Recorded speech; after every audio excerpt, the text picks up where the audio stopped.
अंतर्गत आजचं पुस्तक परिचय घेऊन येत आहे ईश्वरी।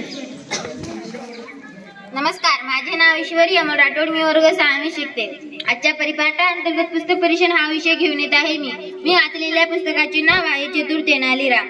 याचे लेखक आहे मनोहर बोर्डेकर। याचे प्रकाशन आहे जय हिंद प्रकाशन। ह्याची किंमत आहे 30 आणि याची पृष्ठसंख्या आहे 16।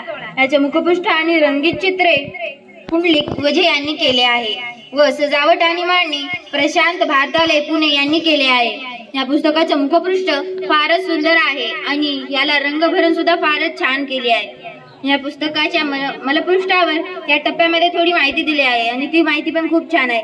हा चित्रपट फार सुंदर आहे। या पुस्तकामधली पहिलीच कथा आहे काली मातेच्या मंदिरात तेनालीराम। या कथेमध्ये मला फार गंमत वाटली, कारण त्या देवीला 5 डोके आहे आणि त्या 5 डोक्यातून त्यांनी जीभ बाहेर काढली आहे। तेनालीराम जर त्याची जीभ जर बाहेर काढत असेल तर त्याची आई त्याला ओरडते आणि ह्याच्या 5 डोक्यातून जीभ बाहेर आहे तर त्याला लोक काय म्हणत असतील। आणि ह्याला एक डोकं आहे तर ह्याचं डोकं दुखलं तर तो अस्वस्थ होतो, पण त्या देवीला 5 डोकं आहे ते जर दुखायला लागले तर त्याचे काय हाल होत असतील।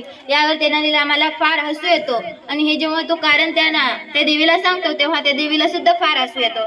यामध्ये असे वेगवेगळे कथा आहेत, ते पण गमतीदार आणि आपल्याला समजून घालणारे आहेत। यामध्ये प्रत्येक कथा आपल्याला काही ना काही शिकून देते। आपल्याला आपला डोक्याचा उपयोग कोणत्या वेळी करायचा आहे हे या पुस्तकामध्ये दिला आहे आणि आपण जर आपल्या मेंदूचा योग्य उपयोग केला तर आपण कुणाच्याही मनात आपलं घर मांडू शकतो।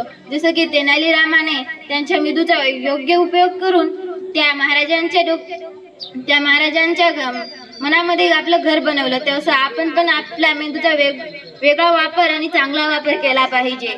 धन्यवाद।